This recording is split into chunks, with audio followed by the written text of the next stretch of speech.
All right. What's going on, everybody, man? Welcome back to the truth, the truth with Najee Wilkins, man. Hope everybody's having a great day, man. Look, we got a jam-packed show, and look, man, y'all boys get at me in the comments. All right, I'm gonna pull something up before we get the show started. All right, so look, I ran a poll for anybody that's watching this on my channel. Again, I'm trying to grow this thing with y'all. I love my audience, man, but I ran a poll because I wanted to get you guys' thoughts. I'm going to share my screen so you guys can obviously see. All right.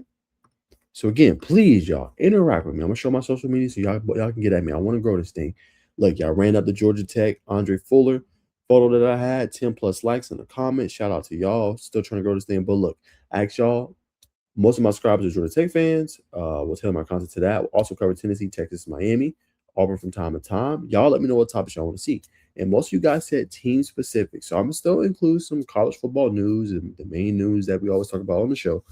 But we're also going to mainly kind of hit on the team specific stuff as the main component, a couple storylines, and a couple hot takes from time to time.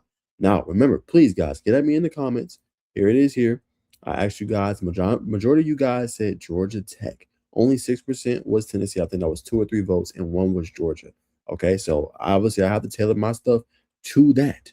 Okay, so again, y'all can holler at me, right? I'm on multiple social media platforms, man.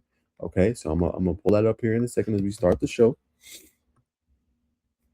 You know what I'm saying? Here I am right here. I'm going to share this tab at Najee Wilk on X. Appreciate y'all for the 8,000 followers, man. We've been growing here. So it's big shout out to y'all and all my subscribers.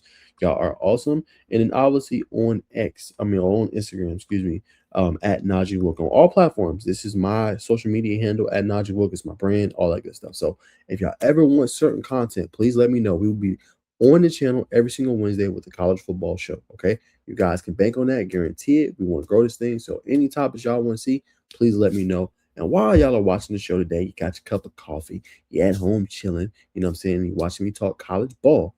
Y'all make sure y'all like, comment, and subscribe. Hype up the video, man. And like I said, interact with me on the social medias. Any topics y'all want to see. Also on TikTok as well. Y'all can slide into the DM. You know what I'm saying? And hit me with any topics y'all want to see. You want to be a guest on the show. Let me know. Okay. All right. Now, we're going to start today's show off with some major college football selection news, right? And I love these moves, obviously, by college football. And it's Gus Malzahn.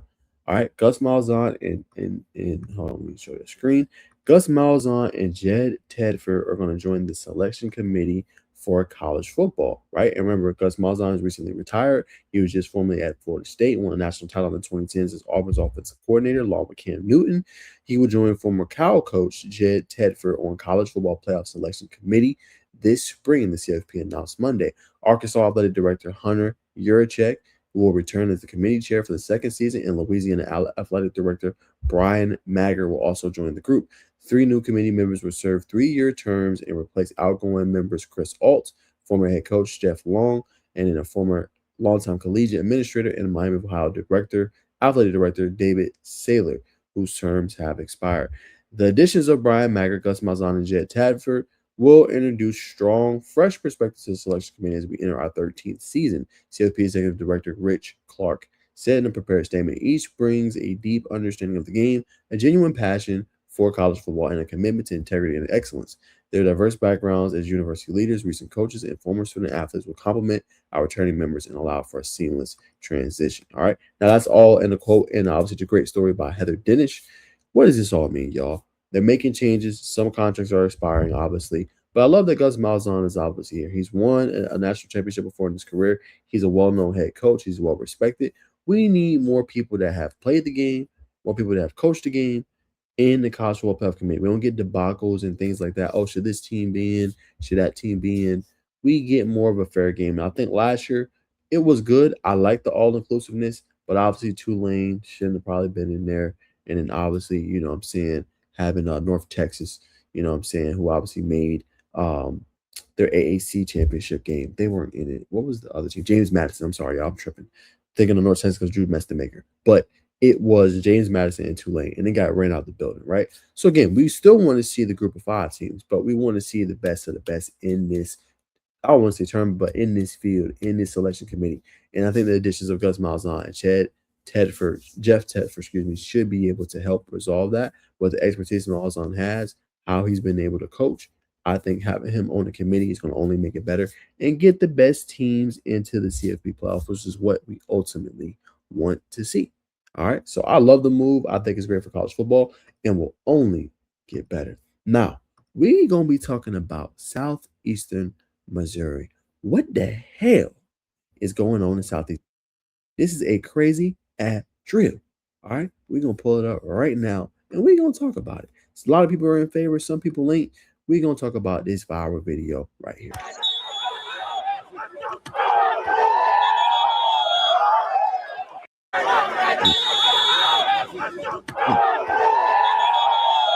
Now, look, y'all, I'm all for the physicality. I am all for, what I'm saying, going head to head.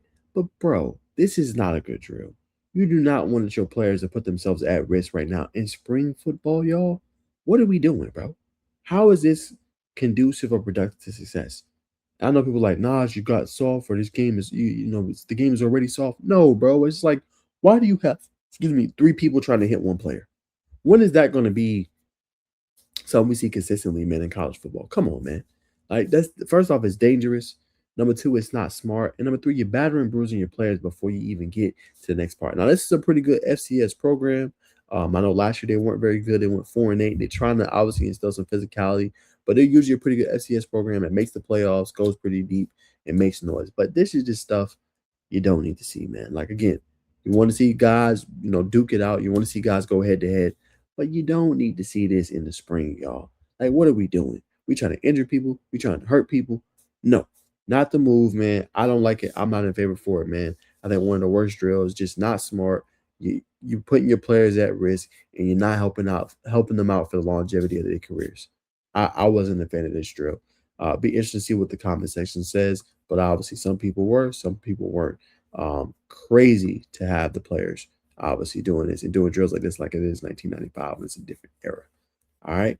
All right, man. We're going to leave that there. That's another college football news. And we're going to go to Indiana for this next news, man. We're going to talk about Kurt Schmidt. And he had this to say about Josh Hoover, who's going to probably be his quarterback one for the 2026 season. Says he got a quick release.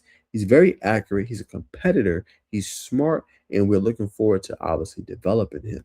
Now, say what you want about Kirk Schmidt, but he has a plan with obviously all of his quarterbacks. The last couple of seasons, he has developed guys. Curtis Rogue, you look at this past year, Fernando Mendoza, Heisman Trophy winner, national champion, going out to the NFL, will likely be number one overall pick. Now he has another guy that had a pretty good season last year at TCU and Josh Hoover, right? Bringing in different guys. We know about Nick Marsh. We know about obviously all the guys he brought in. And it's going to be interesting because if Kirk Schmidt can have another really good season where he develops a quarterback, gets him to play at a high level, and they in contention again, not just for a Big Ten title, but in the CFP, and Josh Hoover has like a 35 touchdown season, 3,000 plus yards, man, couple of interceptions, and he has a high completion rate, we're going to start looking at Kurt Schmidt as the quarterback whisperer. We're going to start looking at him as like, okay, he has a tried and true model, and he always gets these guys to play at a high level. Similar to kind of how we look at Miami, right? Bringing Cam Ward, number one overall pick. Obviously, Carson Beck, he performed smaller in the moments, but had a pretty much a resurrection of his career with obviously Miami and just being able to get back to where he wanted to be. And then you look at they brought in Darian Mensah. We're going to have to start having that conversation about Kirk Schmidt, especially if he can go and get Josh Hoover to play at a high level and be elite for Indiana. Now, look, Hoover's been doing this throughout his career. This is nothing new to Hoover. This is what he does. But to be able to go and play on the big stage, be able to play for a team like Indiana, won their first national championship, it can go a long way for his career. And he could potentially move up draft boards if he has a strong, productive season under Kurt Schmidt. It's going to be very interesting to see, and it should be a good, obviously a very good year. But the quick release and accuracy are two things from this quote that stand out, man. Can't wait to see what he does moving forward. All right. That is Kurt Schmidt on his new quarterback, Josh Hoover. All right, man. We going down to the Florida. We're going down to the Everglades, man. And we're going to go and look at a post from David Soderquist. He has a picture or a video, of Dallas Wilson. This is from via Cam Parker. He captured the video. Obviously, a good telltale sign for a Florida fan. Dallas Wilson in motion, no more boot, running well. Probably some people will be talking about, hey, nah, just a little bit of hitch at the end. But again, this is a guy that's been dealing with injuries, very high ceiling. It comes down to you want to see him be healthy. You want to see him be able to make plays. We know what he can do. Can he stay on the field? Does he have the attrition to be able to make plays consistently and to be able to be a standout player and not get injured, right? We've seen the viral, obviously, post of Vernell Brown III leading this young wide receiver group, being a leader, but he's going to need help, and that's where Dallas Wilson comes in. He's been nicked up the last couple of years. We've seen, obviously, a strong spring game last year. We've seen him get nicked up a little bit last year as well in the season. We need to see him stay healthy. It's going to be interesting to see the strength and conditioning program and how good John Summerall is with his team and getting them prepared. And if he can fight the injury bug against Dallas Wilson, they could potentially be dangerous. So that is obviously a good telltale sign for the Florida Gators, and obviously everything they want to do and they want to accomplish. All right. All right. Let's talk Georgia Tech. Yes, sir. This is for you guys, for all my Georgia Tech fans, my audience out there. I appreciate y'all, man. Appreciate all the love and support, man. But we're going to talk about the Yellow Jackets, man. And today we are featuring the wide receiver. Okay. So, receiver room. Okay.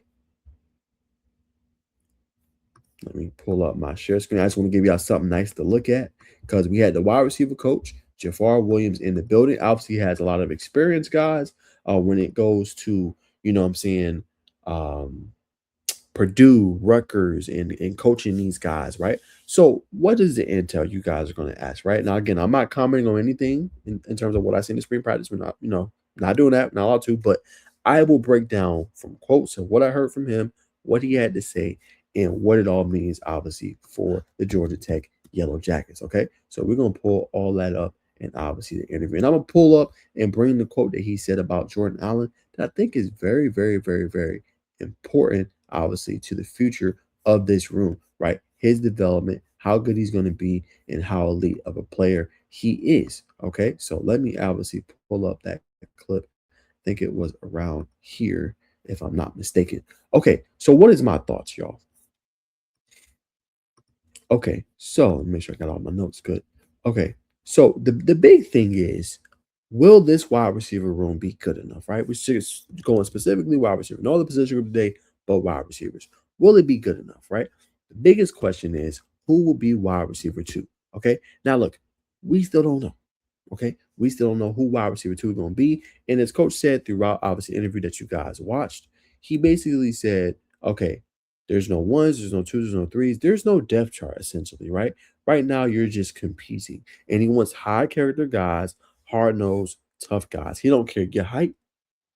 He don't care what your stature, your 5'8", your 5'7", your 6'1". He don't care. He wants to see you make plays, and that is what he wants. Now I'm gonna give you guys an update via him and what he had to say in the presser about Isaiah Fuhrmann. Okay, y'all pay attention now.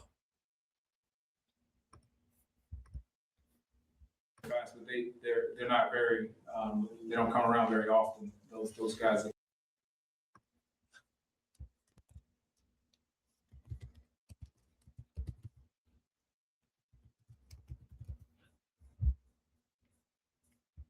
Okay, all right, y'all, bear with me.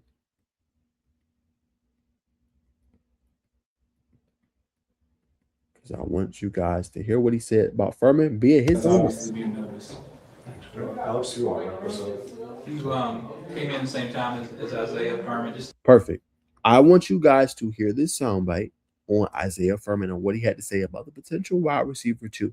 This is from the camel's mouth. Okay, alone. I'm bringing nothing this way. Coach had to say. Y'all listen to this.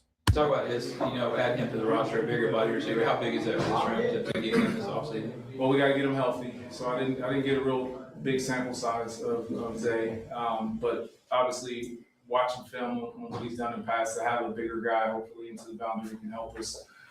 But again, we're not necessarily worried about depth charts and who's playing where, because those things kind of work themselves out as we get through the summer into fall camp. So right now, just try the biggest thing with Zay is to get help. From the camel's mouth, you heard, basically trying to get Isaiah healthy. So they don't know. We don't know how good Isaiah is. That is from what Coach Jafar Williams had to say at the presser today. Okay. So again, I don't know what this room looks like right now. We had Chris Elko. He's a veteran, former walk-on. He's obviously looked good. He's a player that obviously knows the systems, plays special teams, done his thing. But the biggest question is going to be who's going to be the ones to step up? Is it Rakeem Smith, right? Is it DeBron Gatlin, right? Is it Fuhrmann when, according to coach, he gets healthy, right? Who's going to be the guy outside of Jordan Allen is the biggest question, I think, for this wide receiver room, right? And will it be as good as be as good as last year? I'm going to say an early statement. I hope I'm incorrect. I don't think it will be as good as it was last year. Last year, you had Eric Rivers, you had Malik Rutherford, you had Jordan Allen, the true freshman. You know what I'm saying? You had obviously Dean Patterson. You know, you had a lot of depth at the position. Zion Taylor was another one who hit the portal. You had a lot of depth at the position and really good players. Now, at times, Georgia Tech obviously leaned on Haynes King and they ran the football a whole bunch. Sometimes they didn't air it out as much as they could have, but they had the weaponry to do it. This year, when we talk about the receivers, and according to coach, there's no depth chart. They're still figuring things out, right? So it's a little bit of an unknown, right? So will it be as good, in my personal opinion, what coach had to say? Young, obviously, room. Chris Echo feels like it's still talented. I think there's going to be a lot of growing pains. It's a very young room, and they have a young whippersnapper in Jordan Allen, who's basically leading this group and is taking kind of the mantle of this team. This is what Coach Jafar Williams had to say, obviously, about Jordan Allen.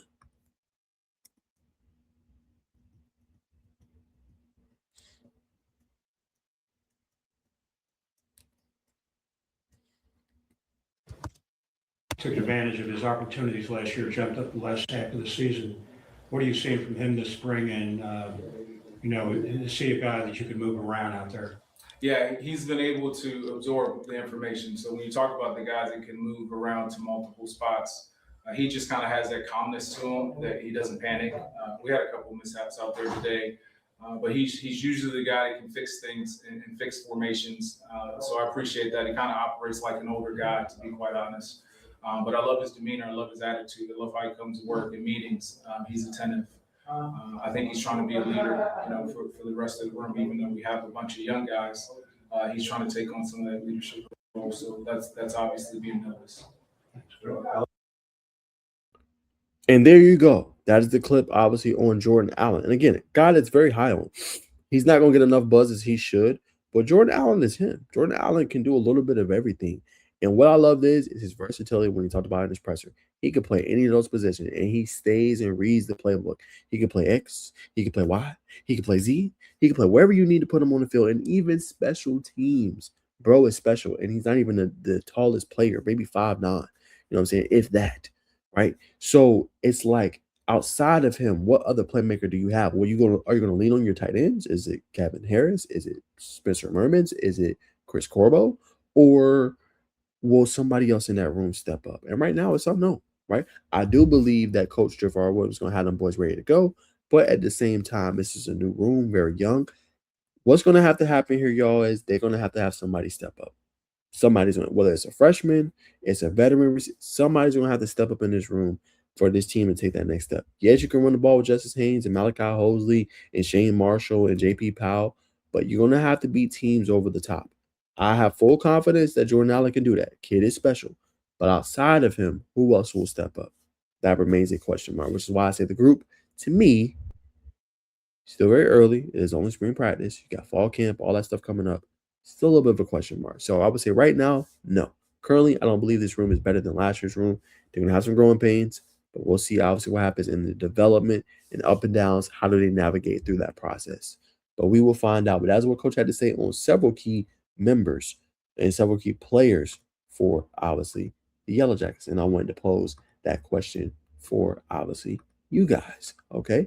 So that is the big question there. And that is obviously Georgia Tech for you. All right. Will it be good enough? We will find out here short enough if it will be good enough in 2026. All right. Now, we talked Georgia Tech. We're going to be talking about the Tennessee Volunteers as the next team up on the board. All right. And we're going to go to Outkick Hot Mike. All right. They was able to interview, obviously, head coach Josh. So let's roll the clip. Get the best strength and conditioning coach in the country. Did he beat you to the facility the next morning after winning the championship? You get there about 6 a.m. He did not beat me. the fact that he flew in the night after winning the championship, met with our team 11:30, met with all of our players in the next 48 hours, along with getting to work in the weight room and getting a couple of workouts in with our guys.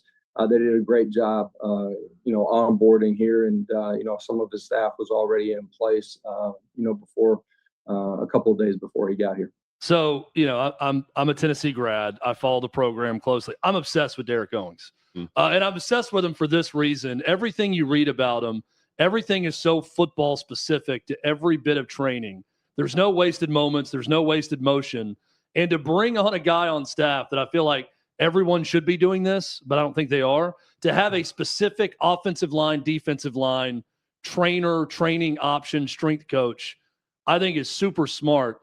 How important was it for you to go identify, and we'll say it, the best guy out there with what he's done at Indiana, and to bring him in for this program? Yeah, I think it was important for us, holistically as we're looking at things, and how do we gain the inches that we need to, go accomplish our goals in the fall, I think it starts with the level of accountability on the performance side of it. Derek being able to control, and be in charge of all of it, but the accountability to nutrition and our recovery. He's done a great job, and our guys have bought into it really quickly. A part of that is who he is and his ability to connect with guys, but also the success that he's had. And then for him and I having some familiarity with each other, I think has made the communication process, tough conversations, challenging each other, really easy. Well, there you have it, y'all. As y'all can see right there, that's pretty much the clip. But here, obviously, just going to go get a new coach, Justin Gaines, obviously coming in and helping them with strength and conditioning, helping them with nutrition, diet, right? Getting them prepared, having the players buy in, right? Because you're going to be playing a grueling schedule in the SEC if you're Tennessee, a 9-game slate, right? And Josh Heupel had to have those difficult conversations. He had to let guys go that he trusts. He had to let guys go that, was a part of this era for him, but he wants to make the changes. He doesn't want to go 8-5 again next year. He doesn't want to lose to Vanderbilt, in-state rival, right? He wants this Tennessee team to be in contention and be back where they were a few years ago when they played and won 10 games with Nico Amaliaba, when they made, obviously, to the college football playoff, and they played against Ohio State. This is what he wants. He wants to take the next step for this program. And you have to make these kind of changes like Justin Goins coming in with your strength and conditioning, getting your team prepared, getting your team right, and being able to do that at a very high level. And there's one more change that he made too. I think it's going to make all the difference in the world. Let's talk about it. He's done an elite job everywhere that he's been. He's developed great defenses everywhere that he's been. Have a lot of staff on that side of the football that has had familiarity with him at one of his stops and has an understanding of what it looks like inside of their unit coaching staff meetings, and then breaking out into individual rooms. So I love what we've done on that side of the football here through 7 days of spring. How complex? And there you have it, right? Already feeling good about how that side of the ball is looking. Already feeling good about how the defense is looking. Let me make sure I got that right. I really like what they've done, Coach Knowles. Boom, right? So the big move this offseason for Coach Heupel was bringing in Jim Knowles, right? Obviously a defensive mind, a defensive savant, guy that knows what he's doing. Again, this defense was not good last year, right? You had players that should have been playing at a higher level. You had, obviously, Joshua Josephs. You had, Aaron Carter. All these really good players. But, one, you weren't getting pressure on the quarterback.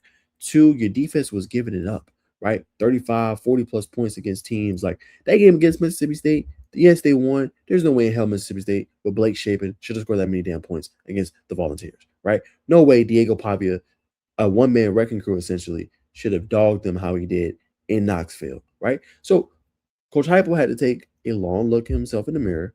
How am I going to address this? How am I going to get my team better? How will I make the adjustments to get us to a level that we want? And that's one of the biggest hires. It's not been talked about enough, but one of the biggest hires, some of them obviously go James Franklin with, obviously, Virginia Tech.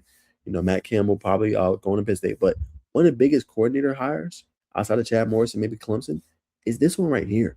Him getting Jim Knowles to coach that defense. They're going to be so much better next year. It's crazy.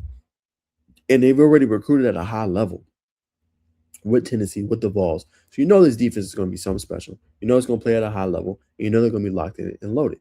This is going to be a pretty good team, I think, in 2026. And it should be right back in that contention for 9 to 10 wins, right? And it starts with Heupel addressing the strength and conditioning, getting the right coaches in place, bringing in, obviously, the right defensive coordinator to help them out, and already making those changes on the defensive side of ball. I think these moves was going to only make Tennessee much better than what they were before. All right. So very good team. We'll check them out. Obviously, we want to watch. Now, let's pull up SI. Obviously, I used to write for this SI. Shout out to Dale Dowden. Does a really great job. Him and Caleb Sisk. Caleb obviously wrote this, but some of his big takeaways was Tennessee's offensive line passing the eye test, right? So we had to say Tennessee has a ton of talent when it comes to offensive line as they are returning many starters as a new faces next season. Key names to watch. He talked about Gabriel Osenda, obviously the 5-star freshman coming in, and he obviously talked about LSU transfer Ori Williams as well to watch. And we've already seen David Sanders had a viral clip over the offseason, expecting for the offensive line to take the next step for the Volunteers. All right. Number 2, he mentioned the safety room, right? Will be fun to watch this season, right? He mentioned early standouts like DeJuan Lane, Quay Moss, and Edris Farouk. Now, Edris Farouk has been in the program for quite a while, right? And a player that has been kind of synonymous with the Tennessee Vols. He's expecting a big season, and he can potentially trend up draft boards if he has a big year with the Vols. Now, the name to watch, as he mentioned here, is going to be true freshman Joel Wyatt. And he's a little bit of a tweener, right? We've seen kind of that confusion of, will he play edge rusher? Will he play safety? What will he decide to do with Tennessee? What would they play him as? And Wyatt could be kind of that X factor missing piece for them in this defensive back room with Lane and Quay Moss and Edris Farouk. Could be kind of that wild card piece for them. And if he has that talent, like how he did out of high school, they could potentially move him all over. He could be playing slot. He could be playing free. He could be blitzing down in the box. Do a little bit of everything. That safety room will be something definitely to watch. And obviously with all this great talent, will be something to keep in mind. All right. And last but not least, huge battle for the 3rd starting wide receiver spot, right? We pretty much know who the 2 starting wide receivers for Tennessee Vols is going to be, right? Mike Matthews and likely going to be Braylon Staley. Who will be wide receiver 3? Is it Tristan Keys, right? Is it, you know what I'm saying? Let me see. Make sure I got the name. Is it Travis Smith Jr., right? Is it Radarius Jackson, who they have very high hopes in? And he's a guy that was heavily rated coming out of high school, right? Who is it going to be at this position, right? And to me, that is the biggest question because you got the 2 studs. Overall, I think it was 800 yards receiving last year for both of those guys, right? Or 700 yards, however you want to say it. Who will be wide receiver 3 for them, right? No Chris Bradlow II going off to the NFL. How do you replace that with 2 veteran guys now in your system? Big-time playmakers last year. Staley was huge for them. Who will be wide receiver 3? That'll be very important. Don't sleep on Travis Smith Jr. I know a lot of people sleep on him. That kid is special. Different breed. That would be my pick for wide receiver 3. Darius Jackson is good. I like Tristan Keys. We're going to see. I know he's dealing with a little bit of, nicks and knacks. Don't sleep on Travis Smith Jr., though, for that wide receiver 3 spot. That would be definitely something to watch moving forward for the Vols. All right? All right, man. So that is main of all the stuff. There's one more topic I wanted to hit on in terms of Tennessee Volunteers. All right? Before we obviously wrap up this segment. Okay. Let me find it right here. All right. College football alerts. Comeback. As y'all know, it was Tennessee Pro Day. And there's been a lot of question marks about this guy right here. And this is Jeremiah McCoy. Now, we know when he was healthy, he was one of the best corners in college football. He made damn near every list of top cornerback in college football last season and didn't really play. Decided not to play at all, right? So his question marks is he as good as advertised, right? Has he lost a step, right? You know what I'm saying? Will he be the same player after this injury? But he absolutely lit it up and was a tank, obviously, at the Pro Day, right? Didn't play last season due to ACL tear. Very impressive today. He is now a projected first-round selection, and he put on the show, obviously, there. He ran a 4.38 40-yard dash. Say that again. A 4.38 40-yard dash. Pretty impressive for Jeremiah McCoy with, obviously, his size, his stature, and his ability to obviously move that fast as a cornerback. 38 vertical jump and a 10.7 broad jump in, obviously, his Pro Day moving fast, doing his thing, being dominant, right? So it says here, if he didn't get hurt and played in the 2025 season, many scouts believe he would have been a top 5 pick as a cornerback. Remember, he made practically every All-American list, made practically every top cornerback list. And like I said, if he would have played a little bit last year, it would have made a difference for him in terms of where he went in the boards. But I think he made a wise decision. Let me not risk it. Team not going to playoffs. Let me be smart with my decision. The goal is to make it to the NFL, right? So let me be smart with this decision. I know I'm a top tier corner. The film speaks for itself. Let me not do that. Let me be smart with this decision. And obviously, you guys can see the pro day was a decision he made. It is obviously paying off. And here are a couple of the clips, right? Obviously, via Ball Football and Rocky Top Insider, right? They're running the 40. Just looks smooth flowing, going fast. You know what I'm saying? Nice movement. You know what I'm saying? Good arms. Can tell that he runs.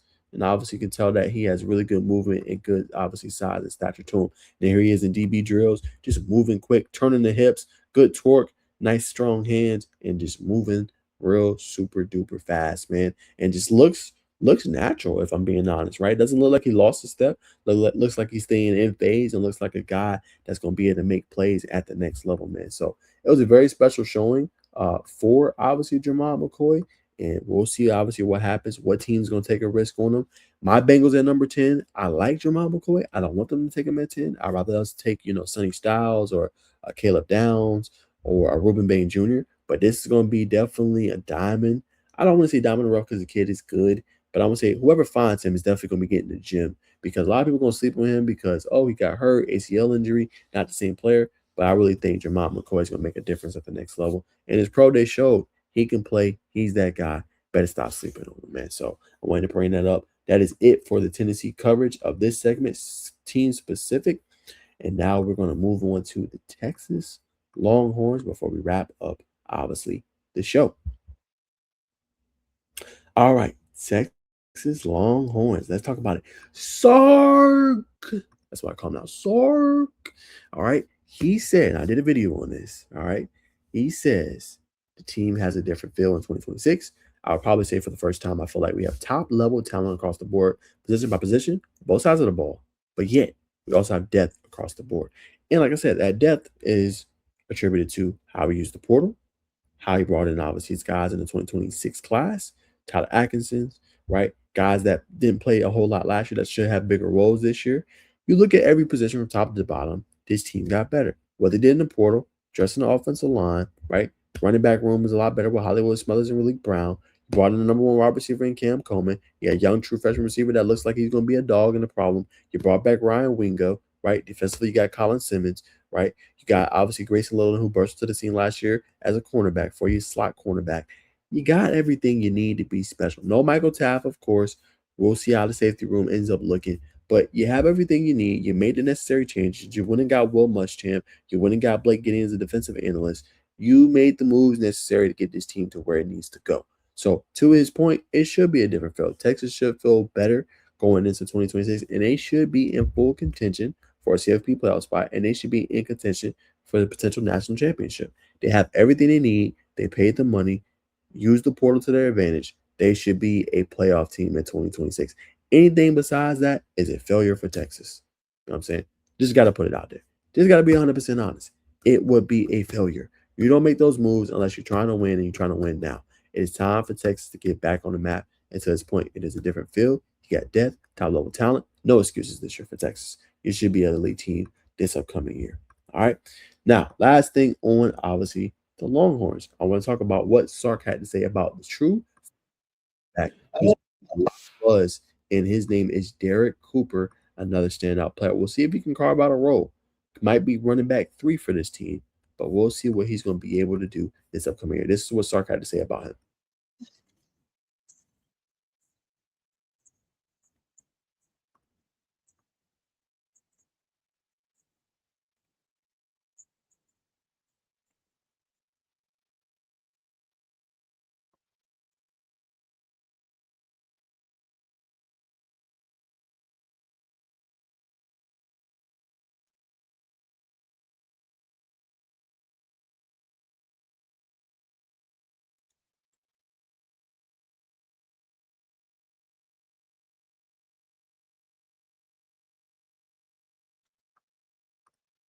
there it is. So obviously, he spoke very glowingly of him, talked about the skill set, talked about the mindset and the work ethic as three key things I drew away from obviously that interview and obviously that response from Coach Sark about Derek Cooper, right? Now, again, we'll see what that looks like this year. Will he play? Will he not play?